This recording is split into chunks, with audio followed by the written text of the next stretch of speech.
عامر بن حارث نے یزید بن ابی حبیب سے، انہوں نے ابو خیر سے روایت کی اور انہوں نے حضرت عبداللہ بن عامر بن عاص رضی اللہ عنہما سے سنا۔ وہ فرما رہے تھے، ایک آدمی نے رسول اللہ صلی اللہ علیہ وسلم سے پوچھا، مسلمانوں میں سے بہتر کون ہے؟ آپ صلی اللہ علیہ وسلم نے فرمایا، جس کی زبان اور ہاتھ سے دیگر مسلمان امن میں ہوں۔ صحیح مسلم حدیث نمبر 161۔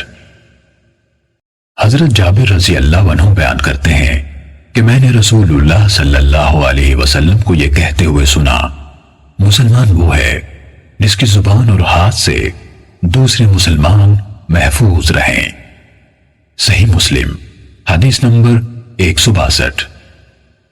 یحییٰ بن سعید اموی نے کہا، ہمیں ابو بردہ یعنی برید بن عبداللہ بن ابی بردہ بن ابی موسیٰ اشعری نے ابو بردہ سے اور انہوں نے حضرت ابو موسیٰ اشعری رضی اللہ عنہ سے روایت کی، انہوں نے کہا کہ میں نے رسول اللہ صلی اللہ علیہ وسلم سے عرض کی، کون سا اسلام افضل ہے؟ آپ صلی اللہ علیہ وسلم نے فرمایا، اس کا اسلام جس کی زبان اور ہاتھ سے مسلمان محفوظ رہیں۔ صحیح مسلم حدیث نمبر 163۔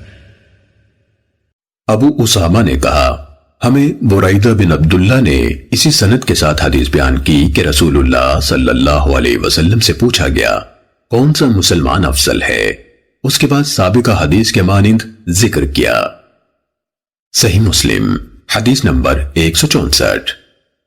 ابو قلابہ نے حضرت انس رضی اللہ عنہ سے روایت کی، وہ نبی صلی اللہ علیہ وسلم سے روایت کرتے ہیں کہ آپ صلی اللہ علیہ وسلم نے فرمایا، جس شخص میں 3 باتیں پائی جائیں گی وہ ان کے ذریعے سے ایمان کی حلاوت پا لے گا، جسے اللہ اور اس کا رسول باقی ہر کسی سے بڑھ کر محبوب ہوں۔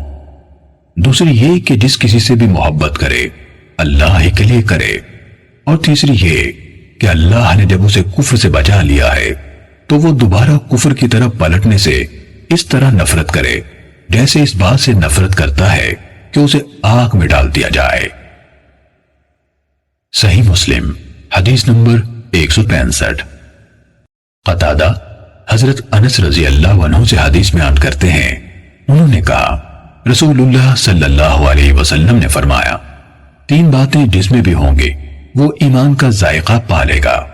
نمبر 1، جو شخص کسی انسان سے محبت کرتا ہے اور اللہ کے سوا کسی اور کی خاطر اس سے محبت نہیں کرتا۔ نمبر 2، جس کے لیے اللہ اور اس کے رسول صلی اللہ علیہ وسلم باقی ہر کسی سے زیادہ پیارے ہیں۔ نمبر 3، اور جب اللہ نے اسے کفر سے بچا لیا ہے تو آگ میں ڈالا جانا اسے کفر میں دوبارہ لوٹنے سے زیادہ پسند ہے۔ صحیح مسلم حدیث نمبر 166۔ ثابت نے حضرت انس رضی اللہ عنہ سے روایت کی، انہوں نے کہا، رسول اللہ صلی اللہ علیہ وسلم نے فرمایا، پھر اسی طرح بیان کیا جیسے سابقہ راویوں نے بیان کیا ہے، البتہ انہوں نے یہ الفاظ کہے، اس کو پھر سے یہودی یا عیسائی ہو جانے سے آگ میں ڈالا جانا زیادہ پسند ہو۔ صحیح مسلم حدیث نمبر 167۔ اسماعیل بن الیہ اور عبد الوارث دونوں نے عبد العزیز سے اور انہوں نے حضرت انس رضی اللہ عنہ سے روایت کی، انہوں نے کہا، رسول اللہ صلی اللہ علیہ وسلم نے فرمایا، کوئی بندہ، اور عبد الوارث کی حدیث میں ہے کہ کوئی آدمی اس وقت تک مومن نہیں ہو سکتا جب تک میں اسے اس کے اہل و عیال، مال اور سب لوگوں سے زیادہ محبوب نہ ہوں۔ صحیح مسلم حدیث نمبر 168۔ قتادہ نے حضرت انس بن مالک رضی اللہ عنہ سے روایت کی، انہوں نے کہا کہ رسول اللہ صلی اللہ علیہ وسلم نے فرمایا، تم میں سے کوئی شخص اس وقت تک مومن نہیں ہو سکتا جب تک میں اس کے لیے اس کی اولاد، اس کے والد اور تمام انسانوں سے بڑھ کر محبوب نہ ہوں۔ صحیح مسلم حدیث نمبر 169۔ شعبہ نے کہا، میں نے قتادہ کو حضرت انس بن مالک رضی اللہ عنہ سے حدیث بیان کرتے ہوئے سنا، انہوں نے نبی کریم صلی اللہ علیہ وسلم سے روایت کی کہ آپ صلی اللہ علیہ وسلم نے فرمایا، تم میں سے کوئی شخص مومن نہیں ہو سکتا یہاں تک کہ وہ اپنے بھائی کے لیے، یا فرمایا اپنے پڑوسی کے لیے بھی وہی پسند کرے جو وہ اپنے لیے پسند کرتا ہے۔ صحیح مسلم حدیث نمبر 170۔